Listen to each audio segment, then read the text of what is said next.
Thanks for joining us. I'm Tony Carvajal with Florida TaxWatch, and today we're going to have an interesting conversation about what the legislature is doing with money.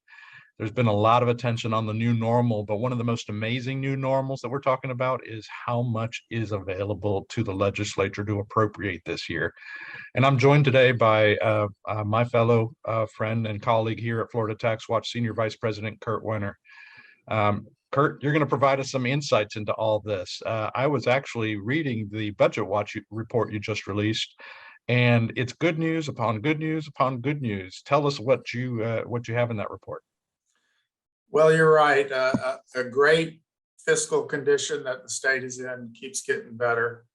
The state coffers were already flush. The new General Revenue Estimating Conference got together to develop a new forecast for general revenue. And this is the estimate that the 2022 legislature will use to craft the new budget. This tells them how much money they're going to have available to them.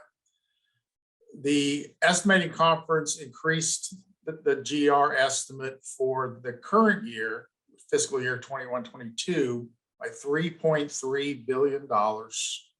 And by another 700 million next year, which is the next budget year.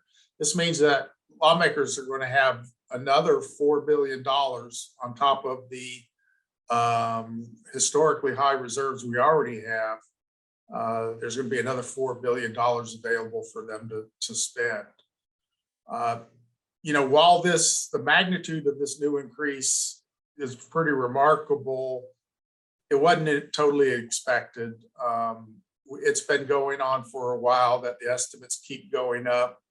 The new estimates for the current year and the next year are well above those made pre-pandemic. So they fully recovered and some.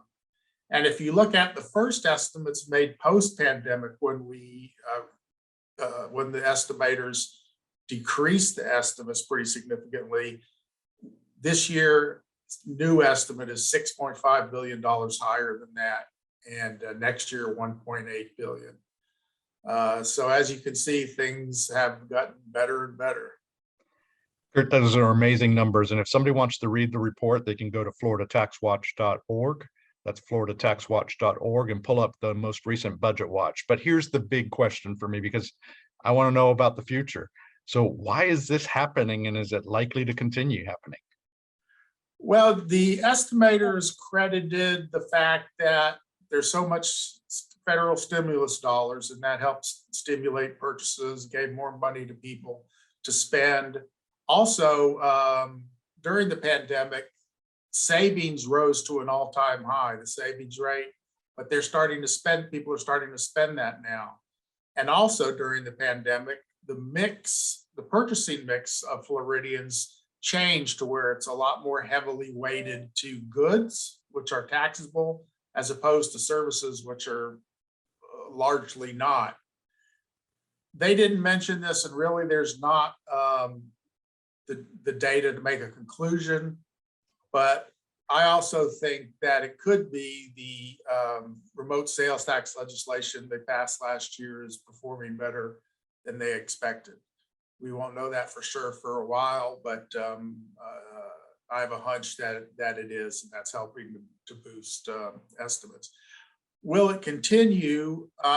That's a good question. I think the economy is in decent shape on the basis, but as far as these extraordinary increases in estimates, the Revenue Estimating Conference doesn't believe it's going to continue. So what they did is they basically took how much has come in over the estimate in actual collections so far this year, which is $2.2 billion.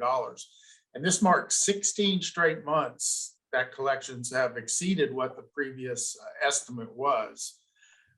So they took that, added a little bit more. Basically, they added half of that for the second half of the year. But then they did what they say they crafted a glide path to remove most of those effects. So while it's up 3.3 billion this year, they're only expecting it to go up 700 million next year, and that will slowly slow down. So they're kind of expecting, as the pandemic money starts to go, is going away, and the mix will, purchasing mix I mentioned will go back more to normal. Then you got housing. They're saying that one of the things that really boosted revenue this year was real estate taxes, documentary stamp and intangible. But they think that's going to slow as interest rates start increasing mortgages. They're also worried about inflation. So the state economists think that this windfall we've been getting is not going to continue much longer. I know everybody's got to be a little bit cautious with all these phrasings, and but we've been here for a year. I mean, we got month over month progress in our economy, and let's just hope it continues to some degree. But I want to highlight something that you did mention. You touched on the federal relief dollars that are available, and I just can't go without mentioning. You wrote a fantastic report in October, navigating the federal pandemic relief. And by my measure, it is one of the most comprehensive and clear documents that really lays out what was available to Florida and what's still left. There's still dollars that have not been allocated from the federal relief dollars. Is that right? That's true. When people talk about the federal aid coming to Florida, they tend to focus on these fiscal recovery funds, which are sending money to the states for them to spend. There's a lot more discretion with that. They can spend it on a lot of different things. But on top of that, there's billions and billions more that's going directly to schools and other places, healthcare. So there's tens of billions of dollars that Florida's getting. As to those fiscal recovery funds, we've already spent some of that, but we still have a $4.4 billion payment that's supposed to come sometime this year. The legislature's already appropriated some of that, but there's $3.5 billion that's going to come and go directly into general revenue that the state can use just about however it wants. So the effect of that is the legislature is going to have approximately over $50 billion in general revenue available for the next budget. That includes the 3.5 from the fiscal recovery fund. This $50 billion is $17.5 billion, or almost 48% more than the $36.5 billion that was appropriated by the last legislature. While most of this is non-recurring funds, the state should have about $39 billion in recurring revenue, which is more than $4 billion more than current recurring expenses. So there's going to be a lot of budget. I was thinking it'd be a great time to be an appropriations chairman, but I don't know, because it's going to be hard to tell people, well, we don't have any money to do that.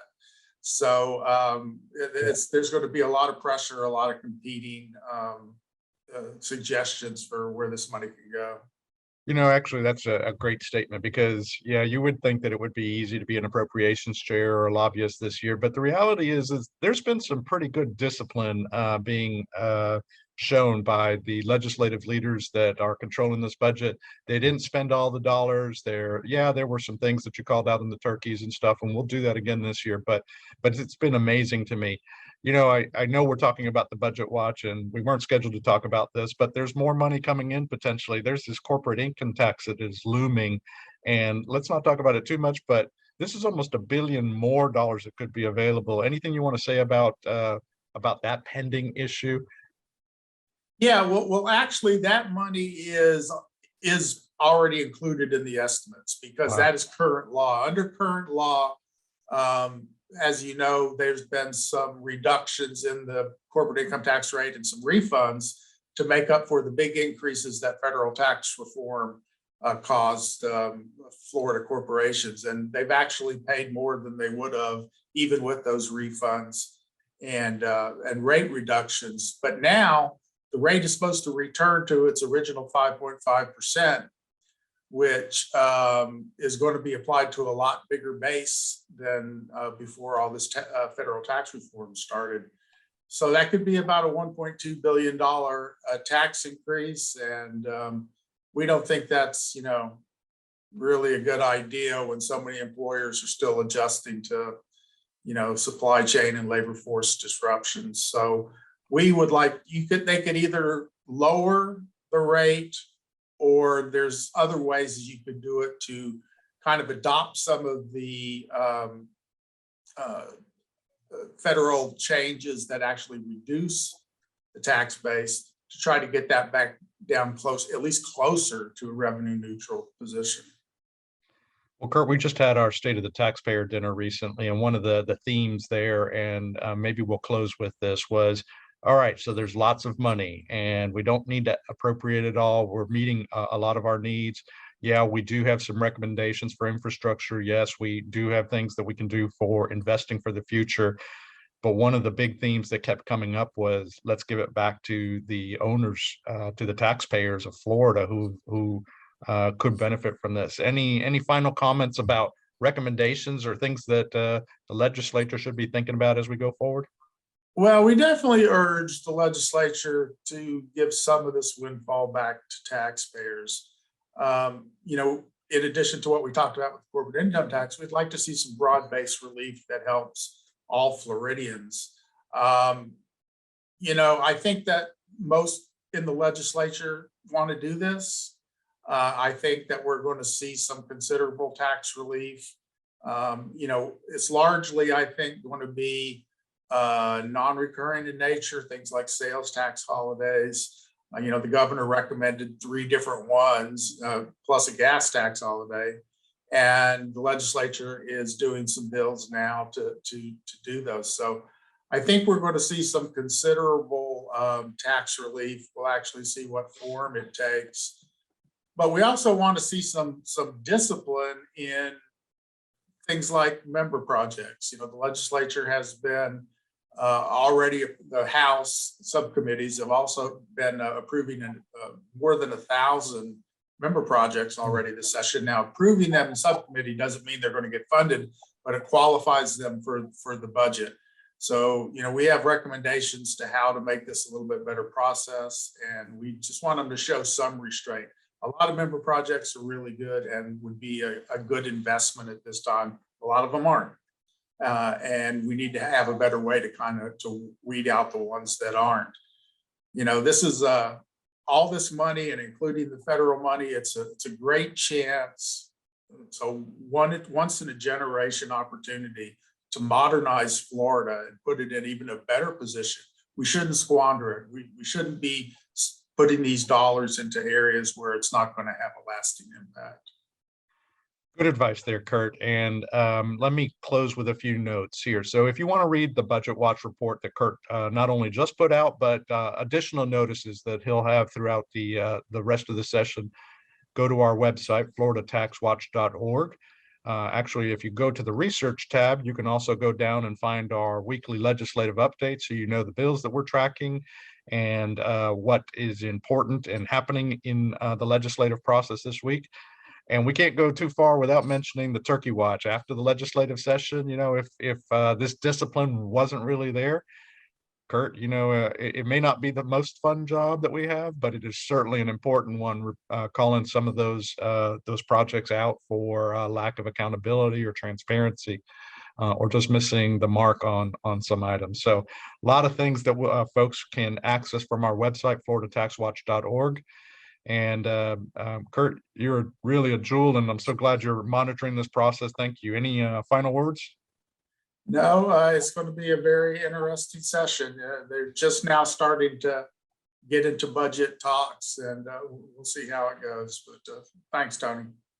So folks can keep watching for your comments each week, and we'll have a few more notes as we go through. This is the early part of the legislative session. We haven't even reached halfway, but it's already interesting and some good news right from the start. So looking forward to engaging with each of you.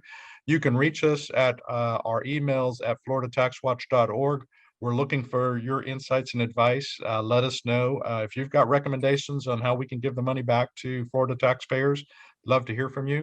If you've got advice or information on bills that we should be monitoring and letting Florida taxpayers know about, well, that's what we're here for. We are the eyes and ears of Florida's taxpayers, and it's a pleasure to serve you on all that.